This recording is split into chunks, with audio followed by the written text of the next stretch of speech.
दोस्तों हमारे YouTube channel आलोक विद्याकुल में आप लोगों का स्वागत है। देखिए अभी मध्यमा बोर्ड से एग्जाम देने वाले हैं जो भी बच्चा, या तो बिहार बोर्ड से देने वाले हैं, जो ऑब्जेक्टिव पूछा जाता है हम आपको यहाँ 50 ऑब्जेक्टिव बताएंगे जो कि बोर्ड एग्जाम में 2025 में जो सम्मिलित होने वाले बच्चे हैं उनके लिए बहुत मोस्ट इम्पॉर्टेंट होगा। इसमें फिजिक्स होगा, केमिस्ट्री होगा, बायो होगा, ये तीनों सब्जेक्ट को मिलाकर के हम बायोलॉजी ऑब्जेक्टिव का सेशन लाए हैं।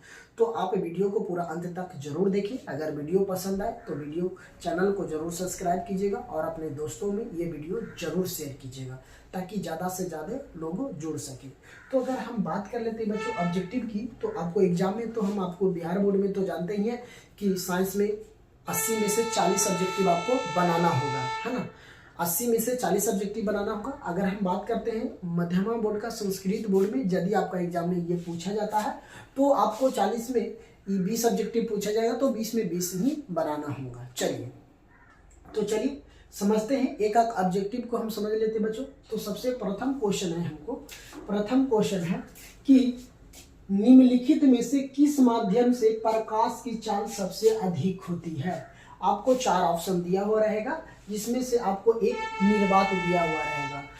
प्रथम क्वेश्चन ये जो है सारी चीज समझेंगे कराना कि निम्नलिखित में से किस माध्यम में प्रकाश की चाल सबसे अधिक होती है, तो निर्वात में होगा। इसका आंसर क्या हो जाएगा, निर्वात हो जाएगा। चलिए नेक्स्ट क्वेश्चन है कि तैलीय कागज होता है, जो तैलीय होता है कागज होता है, ये किससे होता है, तो इसका आंसर हम मारेंगे प्रभाषक।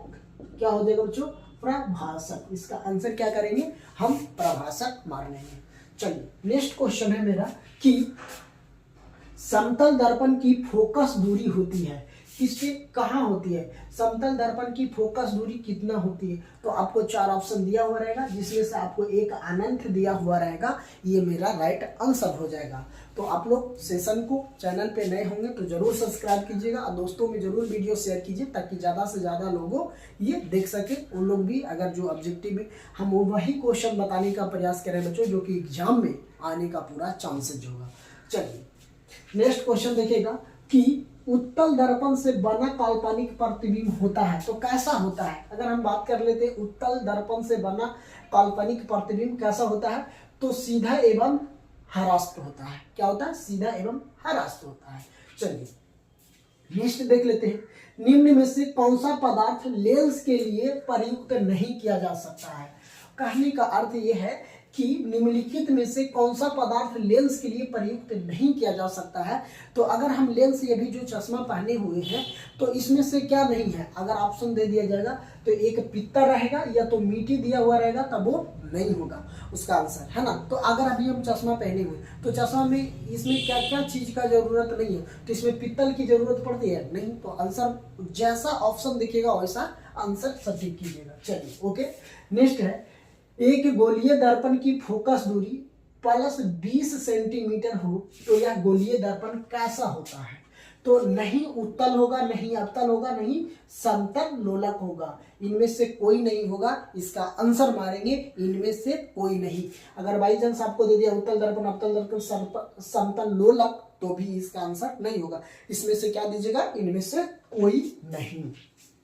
चलिए नेक्स्ट सवाल है मेरा कि तालाब का जल कम गहरा दिखाई देने का कारण क्या है। बात कर लेते हैं कि तालाब का जल कम गहरा दिखाई देने का कारण क्या है, अपवर्तन। अपवर्तन के कारण, किसके कारण बच्चों, अपवर्तन के कारण दिखाई देता है। चलिए नेक्स्ट सवाल है मेरा कि अवतल दर्पण की फोकस दूरी होती है, कैसा होती है, धनात्मक, ऋणात्मक, इन दोनों, इनमें से कोई नहीं। तो हम इसका आंसर क्या करेंगे, धनात्मक संख्या। क्या हो जाएगा हमको, धनात्मक हो जाएगा। धनात्मक मेरे राइट आंसर हो जाएगा। नेक्स्ट सवाल है, उत्तल दर्पण में प्रतिबिंब बनता है, कैसा बनता है, उत्तल दर्पण में प्रतिबिंब कैसा बनता है, आभासीय प्रतिबिंब बनता है। कैसा प्रतिबिंब बनता है, तो आभासीय प्रतिबिंब बनता है। यहाँ पे सवाल है, प्रकाशीय माध्यम में कितने प्रकार के होती है, तो प्रकाशीय माध्यम 3 प्रकार की होती है। कितने प्रकार के होते हैं, तो 3 प्रकार के होते हैं। नेक्स्ट सवाल है कि प्रकाश के किरणों के समूह को क्या कहते हैं। प्रकाश के किरणों के समूह को क्या कहते हैं, किरण पुंज कहेंगे। क्या कहेंगे, किरण पुंज कहेंगे। देखिए जो भी हम ऑब्जेक्टिव अभी आप लोगों को बता रहे हैं इसका देखिए आपको 4 ऑप्शन रहेगा, 4 ऑप्शन में से हम 4 ऑप्शन तो यहाँ पे लिखने का जगह नहीं बच पाएगा, इस वजह से हम डायरेक्टली क्या करते हैं, आप लोगों को आंसर ही बताते हैं, ताकि आपका एग्जाम में अगर इस सवाल से ऑब्जेक्टिव आता है तो आप आसानी से क्या करेंगे, देखेंगे वहाँ पे टिक कर लेंगे। चलिए और बात, एक फायदा और होगा बच्चों कि अगर मान लिया जाए कि 4 ऑप्शन में रहेगा तो आपको कहीं ना कहीं कन्फ्यूजन होगा, अगर एक ही ऑप्शन है तो इसको तो आपको कंफर्म रहेगा कि नहीं यही आंसर है ना, राइट, तो सही चीज वहाँ पे भी आपको फायदा हो जाएगी। चलिए ठीक है, नेक्स्ट यहाँ पे देखिए, आवर्धन का ऐसा ही मात्रक, आवर्धन का ऐसा ही मात्रक नहीं होती है, सीधी सी बात है, आवर्धन का ऐसा ही मात्रक नहीं होती है।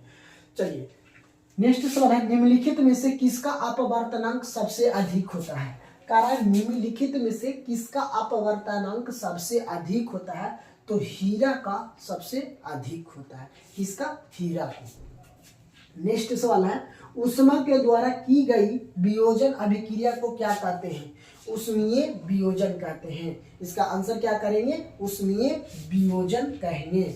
नेक्स्ट सवाल है, जिन अभिक्रियाओं में ऊर्जा अवशोषित होती है उन्हें क्या कहते हैं, ऊष्मीय अभिक्रिया कहेंगे, कौन सा अभिक्रिया कहेंगे, ऊष्मीय अभिक्रिया कहेंगे। नेक्स्ट सवाल है, वे अभिक्रियाओं जिनमें से अभिकारक के बीच आयनों का आदान प्रदान होती है उसे क्या कहते हैं, द्विविस्थापन अभिक्रिया बोलेंगे, इसको क्या बोलेंगे, द्विविस्थापन अभिक्रिया बोलेंगे। वे अभिक्रियाओं जिनमें से अभिकारकों के बीच आयनों का आदान प्रदान होती है उसे क्या कहते हैं, द्विविस्थापन अभिक्रिया कहेंगे। नेक्स्ट है मेरा कि सिल्वर आयोडीन का रंग कैसा होता है, जो सिल्वर आयोडीन का रंग कैसा होता है, तो पीला होता है, इसका आंसर हमें क्या हो जाएगा, पीला होगा। चलिए नेक्स्ट है यहाँ पे, रासायनिक अभिक्रिया के दौरान किसी पदार्थों में ऑक्सीजन का ह्रास क्या कहलाता है, अपचयन कहलाता है, क्या कहलाएगा, अपचयन कहलाएगा। नेक्स्ट सवाल देखिएगा बच्चों कि निम्नलिखित में से कौन सा युग्मक एकल विस्थापन अभिक्रिया प्रदर्शित करता है, तो इसका आंसर करेंगे Ag आर्गन, NO3 और एवं कॉपर Su कॉपर सल्फेट, तो ये मेरा राइट आंसर हो जाएगा। चलिए नेक्स्ट सवाल है, वायुरोधी बर्तन में खाद्य सामग्री का रखने के लिए उपचयन की गति को क्या कहते हैं, तो धीमी कहते हैं, इसका आंसर क्या हो जाएगा, हमको धीमी हो जाएगी, इसका आंसर क्या हो जाएगा, धीमी हो जाएगी। नेक्स्ट है, जिंक तथा सल्फ्यूरिक अम्ल के बीच अभिक्रिया से निम्नलिखित में से कौन सा गैस निकलती है, कौन सा गैस निकलती है, तो इसका आंसर जो हमको होगा, आंसर की हम बात कर लेते हैं, आंसर की बात करते हैं, H2O बोलेंगे, क्या बोलेंगे, H2O बोलेंगे। चलिए नेक्स्ट सवाल यहाँ पे देखेंगे, रासायनिक अभिक्रिया में क्या है, रासायनिक अभिक्रिया में भाग लेने वाले पदार्थों को क्या कहा जाता है, अभिकारक कहते हैं, क्या कहते हैं, रासायनिक अभिक्रिया में भाग लेने वाले पदार्थ को क्या कहा जाता है, अभिकारक कहते हैं, इसका आंसर हमें क्या हो जाएगा, अभिकारक होगा। चलिए नेक्स्ट सवाल यहाँ से देखिएगा बच्चों, नेक्स्ट सवाल है मेरा कि समीकरण 2H2O + O2 और 2H2O को एक लिए कैसा अभिक्रिया है, तो संयोजन अभिक्रिया है, ये कैसा अभिक्रिया है, तो संयोजन अभिक्रिया है, संयोजन अभिक्रिया। नेक्स्ट सवाल है, निम्न में से कौन सा ऑक्सीजन की क्रिया नहीं है, तो अपक्षेपण अभी क्या है, ऑक्सीजन की अभिक्रिया नहीं है, ऑक्सीजन की अभिक्रिया कौन नहीं है, अपक्षेपण, क्या इसका आंसर क्या हो जाएगा, अपक्षेपण। नेक्स्ट सवाल है, अभिक्रिया को 2Fe लोहा SO4 को हम अभिक्रिया कराते Fe3SO2 को SO3 से, तो किस प्रकार की अभिक्रिया होता है, तो JNO को, है ना, JNO। चलिए तो अभी 1 से लेकर हम आपको 20 से 25 ऑब्जेक्टिव यहाँ से है, तो 20 से 25 ऑब्जेक्टिव आप लोगों को माइंड में रिवाइंड हो गया होगा, तो आप लोग 1 से 2 बार वीडियो को देखेंगे तो कहीं ना कहीं आप लोगों को याद हो जाएगी, जरूर प्रयास कीजिएगा तभी जाके आपको याद होगा। नेक्स्ट सवाल देखिएगा, यहाँ से अब मेरा बायोलॉजी का क्वेश्चन हो गया, ठीक है, यहाँ से हम फिजिक्स और केमिस्ट्री का देखे हैं, फिजिक्स का सवाल देखें, केमिस्ट्री का सवाल देखें, है ना, तो अब बायो से देख लेते हैं, बायो से भी सवाल है। कराना कि मानव मूत्र में यूरिया की प्रतिशत मात्रा कितना होता है। जो मनुष्य होता है, मनुष्य में मूत्र में यूरिया की प्रतिशत मात्रा कितना होता है, तो 2% होता है। कितना होता है, 2% होता है। चलिए यहाँ पे नेक्स्ट है कि मानसिक में भिन्न भिन्न सूचनाओं के रूप में संचित होती है, उसे क्या कहते हैं, उद्दीपन कहेंगे, है ना। चलिए नेक्स्ट सवाल है, इनमें से किसको उपस्थिति के कारण रक्त लाल दिखाई देता है। कारण ना, इनमें से किसको उपस्थिति के कारण रक्त को लाल दिखाई देता है, तो इसका राइट आंसर होगा हीमोग्लोबिन। इसका आंसर क्या हो जाएगा, हीमोग्लोबिन के कारण होता है। चलिए करा वसा का पाचन करता है, कौन करता है, जो हमारे शरीर में वसा का पाचन करता है, जो तेल की बात कर लेते हैं, तेल को ही वसा बोलते हैं, तो वसा का पाचन कौन करता है, लाइपोज, है ना। इसका आंसर क्या हो जाए, लाइपोज। चलिए यहाँ देखिए, वंश उत्सर्जन कैसी प्रक्रिया है, तो भौतिक प्रक्रिया है। क्या है, वंश उत्सर्जन कैसी प्रक्रिया है, तो भौतिक प्रक्रिया है। नेक्स्ट सवाल है, पौधा में प्रकाश संश्लेषण का स्थान कैसा है, तो क्लोरोप्लास्ट है ना। क्लोरोप्लास्ट हमको राइट आंसर हो जाएगा। इसका आंसर क्या हो जाएगा, क्लोरोप्लास्ट राइट आंसर हो जाएगा। चलिए नेक्स्ट सवाल है, परिशोषक हिस्सा है आहार नाल का, किसका है, तो आहार नाल का, इसका राइट आंसर हो जाएगा। चलिए नेक्स्ट है, किण्वन क्रिया पाई जाती है किसमें, ईस्ट में पाया जाता है। किण्वन जो क्रिया पाई जाती है ये किसमें होता है, तो इसका आंसर जो हमें होगा ईस्ट में होगा। चलिए तो ईस्ट समझ गए, तो आपको बायोलॉजी से भी आपको कहीं भी दिक्कत नहीं हो रहा होगा, आपको समझने में कोई प्रॉब्लम नहीं आ रहा होगा। चलिए नेक्स्ट सवाल है यहाँ से कि भोजन का मुख्य रूप से अवशोषण होता है। जो भोजन का मुख्य रूप से अवशोषण होता है तो कहाँ होता है, तो यहाँ पे इसका आंसर हो जाएगा हमें लिखा हुआ इलियम में, है ना, इलियम में। चलिए नेक्स्ट सवाल है मेरा, यहाँ पे देखिएगा, प्रकाश संश्लेषण की क्रिया में उत्पन्न होती है, क्या उत्पन्न होती है, प्रकाश संश्लेषण की क्रिया में उत्पन्न होता है, क्या होता है, क्राइबोज, है ना। यहाँ पे लिखेंगे क्राइबोज होता है। इसका आंसर क्या हो जाएगा, क्राइबोज हो जाएगा।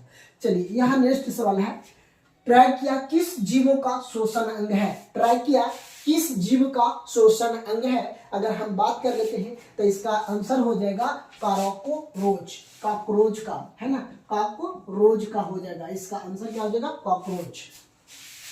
चलिए नेक्स्ट सवाल है, सांस लेने और छोड़ने को क्या कहते हैं।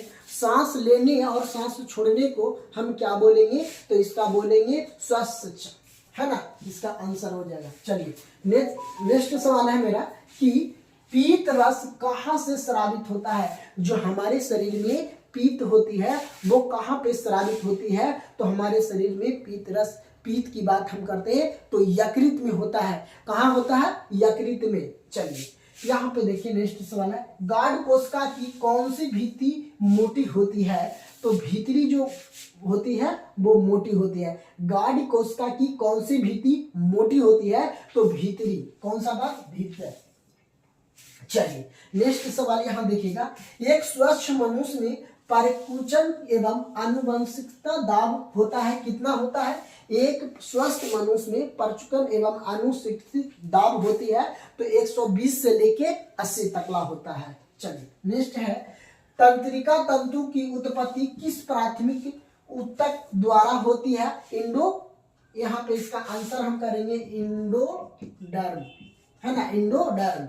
चलिए नेक्स्ट सवाल है, मनुष्य में वृक्क एक तंत्र का भाग है जो संबंधित है, किससे संबंधित है, तो उत्सर्जन से संबंधित है। किससे, उत्सर्जन से संबंधित है। चलिए नेक्स्ट सवाल मेरा यहाँ है कि पादप में जाइलम का उत्तरदायी होता है। जो पादप में जाइलम का उत्तरदायी किससे होती है, तो पादप में जाइलम का उत्तरदायी होता है जल का वहन, जल का वहन।